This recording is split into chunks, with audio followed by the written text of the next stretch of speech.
بسم اللہ الرحمن الرحیم۔ اعوذ باللہ من الشیطان الرجیم، بسم اللہ الرحمن الرحیم۔ السلام علیکم۔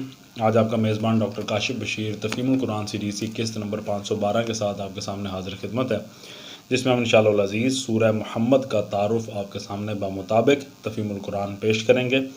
اللہ تعالیٰ سے دعا ہے کہ اللہ تعالیٰ ہماری اس کوشش کو قبول و مقبول فرمائے۔ بسم اللہ الرحمن الرحیم۔ نام آیت نمبر 2 کے فقرے و آمنوا بما نزل علی محمد سے ماخوذ ہے۔ مراد یہ ہے کہ یہ وہ سورہ ہے جس میں محمد صلی اللہ علیہ وآلہ وسلم کا اسم گرامی آیا ہے۔ اس کے علاوہ اس کا ایک اور مشہور نام قتال بھی ہے، جو آیت نمبر 20 کے فقرے و ذکر فیہ القتال سے ماخوذ ہے۔ زمانہ نزول اس کے مضامین میں یہ شہادت دیتے ہیں کہ یہ ہجرت کے بعد مدینہ طیبہ میں اس وقت نازل ہوئی تھی جب جنگ کا حکم تو دیا جا چکا تھا، مگر ابھی جنگ عملاً شروع ہوئی نہیں تھی۔ اس کے مفصل دلائل آگے حاشیے میں ملیں گے۔ تاریخی پس منظر: جس زمانے میں یہ سورہ نازل ہوئی اس وقت صورتحال یہ تھی کہ مکہ معظمہ میں خاص طور پر اور عرب کی سرزمین میں بالعموم ہر جگہ مسلمانوں کو ظلم و ستم کا نشانہ بنایا جا رہا تھا اور ان پر عرصہ حیات تنگ کر دیا گیا تھا۔ مسلمان ہر طرف سے سمٹ کر مدینہ طیبہ کے دارالامان میں جمع ہو گئے تھے، مگر کفار قریش یہاں بھی ان کو چین سے بیٹھنے دینے کے لیے تیار نہ تھے۔ مدینہ کی چھوٹی سی بستی ہر طرف سے کفار کے نرغے میں گھری ہوئی تھی اور وہ اسے مٹا دینے پر تلے ہوئے تھے۔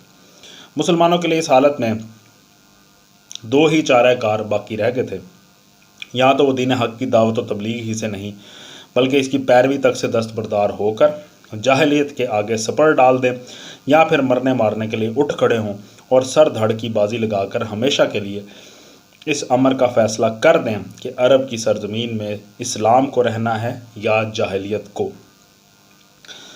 اللہ تعالیٰ نے اس موقع پر مسلمانوں کو اسی عزیمت کی راہ دکھائی جو اہل ایمان کے لیے ایک ہی راہ ہے۔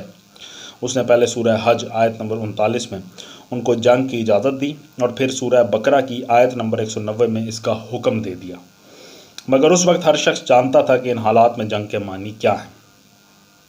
مدینہ میں اہل ایمان کی ایک مٹھی بھر جمعیت تھی جو پورے 1000 مردان جنگی بھی فراہم کرنے کے قابل نہ تھی، اور اس سے کہا جا رہا تھا کہ سارے عرب کی جاہلیت سے ٹکرا جانے کے لیے تلوار لے کر کھڑی ہو جائے۔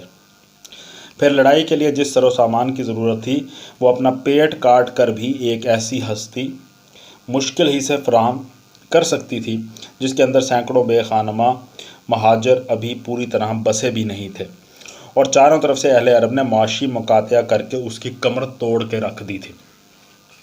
یہ حالات تھے جن میں یہ سورہ نازل فرمائی گئی۔ اس کا موضوع اہل ایمان کو جنگ کے لیے تیار کرنا اور ان کو اس سلسلے میں ابتدائی ہدایات دینا ہے۔ اسی مناسبت سے اس کا نام سورہ قتال بھی رکھا گیا ہے۔ اس میں ترتیب وار حسب ذیل مضامین ارشاد ہوئے ہیں۔ آغاز میں بتایا گیا کہ اس وقت دو گروہوں کے درمیان مقابلہ درپیش ہے۔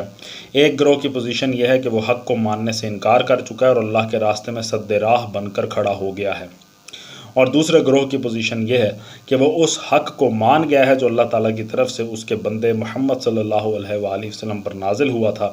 اب اللہ تعالیٰ کا دو ٹوک فیصلہ یہ ہے کہ پہلے گروہ کی تمام صحیح و عمل کو اس نے رائیگاں کر دیا اور دوسرے گروہ کے حالات درست کر دیے۔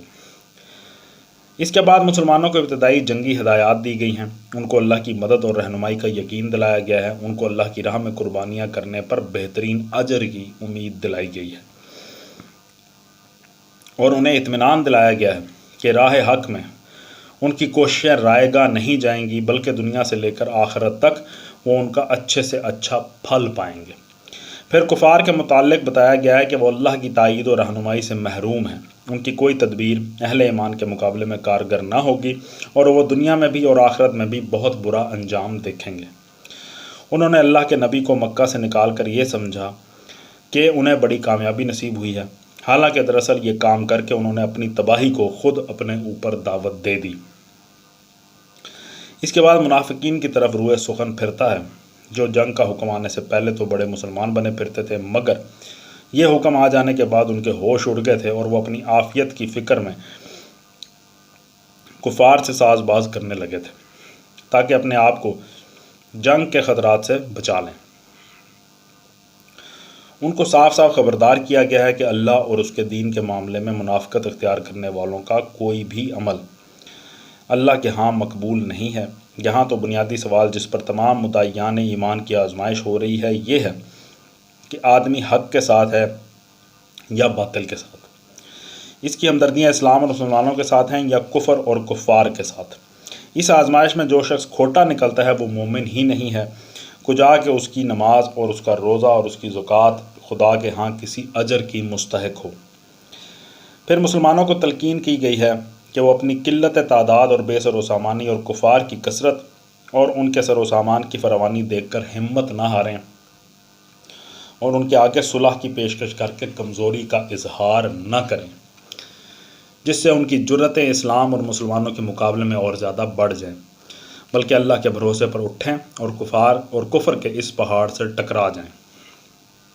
اللہ مسلمانوں کے ساتھ ہے، وہی غالب رہیں گے اور یہ پہاڑ ان سے ٹکرا کر پاش پاش ہو جائے گا۔ آخر میں مسلمانوں کو انفاق فی سبیل اللہ کی دعوت دی گئی ہے، اگرچہ اس وقت مسلمانوں کی معاشی حالت بہت پتلی تھی، مگر سامنے مسئلہ یہ درپیش تھا کہ عرب میں اسلام اور مسلمانوں کو زندہ رہنا ہے یا نہیں۔ اس مسئلے کی اہمیت اور نزاکت کا تقاضا یہ تھا کہ مسلمان اپنے آپ کو اور اپنے دین کو کفر کے غلبے سے بچانے اور اللہ کے دین کو غالب کرنے کے لیے اپنی جانیں بھی لڑائیں اور جنگی تیاری میں اپنے مالی وسائل بھی پوری امکانی حد تک کھپا دیں۔ اس لیے مسلمانوں سے فرمایا گیا کہ اس وقت جو شخص بھی بخل سے کام لے گا وہ دراصل اللہ کا کچھ نہ بگاڑے گا بلکہ خود اپنے آپ ہی کو ہلاکت کے خطرے میں ڈال لے گا۔ اللہ تو انسانوں کا محتاج نہیں ہے، اس کے دین کی خاطر قربانیاں دینے سے ایک گروہ اگر جی چرائے گا تو اللہ اسے ہٹا کر دوسرا گروہ اس کی جگہ لے آئے گا۔ صدق اللہ العلی العظیم۔ الحمدللہ آج ہم نے سورہ محمد کا تعارف آپ کے سامنے پیش کیا۔ اللہ تعالیٰ سے دعا ہے کہ اللہ تعالیٰ تمام مسلمانوں کو جو کسی بھی آزمائش میں ہیں، کسی بھی مالی آزمائش میں ہیں، صحت کی آزمائش میں ہیں، اللہ تعالیٰ ان کے لیے آسانیاں فرمائے اور ہمیں بھی لوگوں کے لیے آسانیاں بانٹنے کی توفیق عطا فرمائے۔ اسی دعا کے ساتھ آپ سے اجازت چاہیں گے، اپنا بہت خیال رکھیں۔ آپ لوگوں کا بہت بہت شکریہ۔ اللہ حافظ۔